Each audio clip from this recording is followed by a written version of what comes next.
Cənubi Qafqazda həm hərbi, həm də diplomatik sahələrdə hərəkətlilik artır. Planlaşdırılan təlimlər, siyasi manevrlər və səngiməyən təxribatlar regionda təzyiq dinamikasını yüksəldir. İlk olaraq Ermənistan iyunda ehtiyatlı olan hərbiçilər üçün geniş miqyaslı təlim məşq toplanışı elan edir. Rəsmi açıqlamaya görə məqsəd müdafiə qabiliyyətinin gücləndirilməsidir. Ardınca Müdafiə naziri Surem Papikyanın başçılıq etdiyi nümayəndə heyəti Almaniyaya işgüzar səfərə yollanır. Həmçinin Hindistanın Akash Zenit raket komplekslərinin ikinci partiyasını almağa hazırlaşan İrəvan atəşkəsi pozub, təxribatlar törədir. Bir sözlə Ermənistan əldə olunan bütün kartlarını eyni anda açmağı seçir. Yəni ölkə hərbi və siyasi dəstək axtarışındadır. Bütün bu gedişlər sülh müqaviləsinin bağlanmasının bir addımlığında olan regionda revanşist əhval-ruhiyyənin carçısı hesab edilir. Ermənistan Müdafiə Naziri Yunanistanda səfərdə oldu. Hindistanda oldu. İndi isə Almaniyaya səfər edib və orada da silah-sursat almaq haqqında danışıqlar aparır. Və eyni zamanda Ermənistan ordusu sərhədlərdə mühəndis istehkamları tikirlər. Bütün bunlar onu göstərir ki, Ermənistan Azərbaycanla qarşı təxribata hazırlaşır.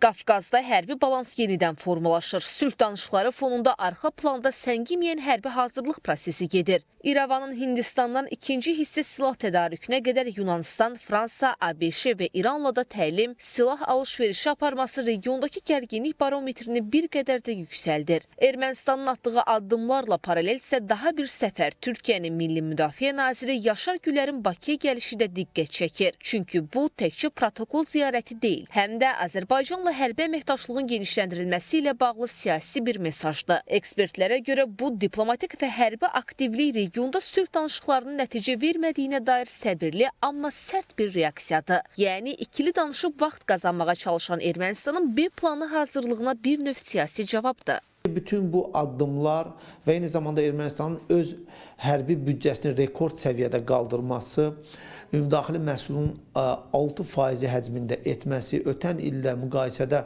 20% çox hərbi büdcə bir daha ondan xəbər verir ki, Ermənistan üçün bugün prioritet hərbidir.